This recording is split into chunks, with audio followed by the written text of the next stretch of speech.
मालेगावातील भुईकोट किल्ला सध्या अतिक्रमणाच्या विळख्यात सापडलाय। किल्ल्याच्या चारही बाजूंनी अतिक्रमण वाढत चाललंय। किल्ल्यातील खंदकावर घरं, बुरुजावर खिडक्या आणि किल्ल्याच्या भोवताली मोठं अतिक्रमण झालंय। किल्ल्याच्या काही भिंतीही पाडल्या जात असल्यानं मालेगावातील दुर्गप्रेमींनी नाराजी व्यक्त केली आहे। किल्ल्यावरील अतिक्रमणानंतर सामाजिक कार्यकर्ते रामदास बोरसेंनी सरकार आणि लोकायुक्तांकडे तक्रार केली होती। त्यानंतर 90 दिवसात अतिक्रमण काढण्याचे आदेश निघाले, मात्र 2 वर्ष उलटूनही अतिक्रमण आज तागायत कायम आहे।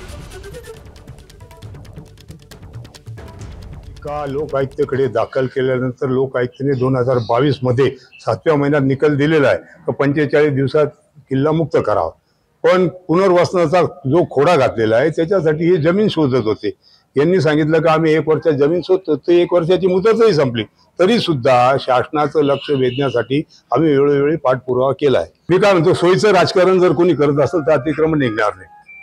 स्वतःहून जर मनाची उदारता दाखवली तर अतिक्रमण निश्चित निघल। शासनाला सहकार्य केलं पाहिजे आणि अतिक्रमण निघाल्यावर सर्वांनाच आनंद वाटणार आहे। मालेगाव की शान, भुईकोट की बान।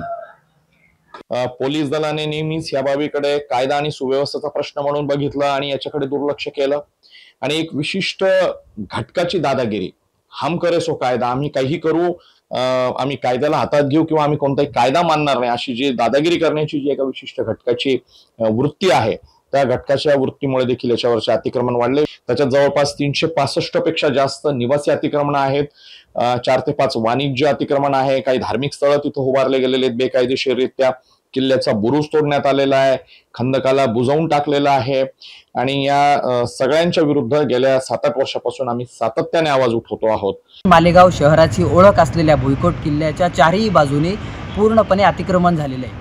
कोर्टाच्या निर्देशन आल्यानंतरही ते अतिक्रमण काढण्यामध्ये कुठेतरी राज्य सरकार, पुरातत्व खाते हे अपयशी ठरताना दिसतंय।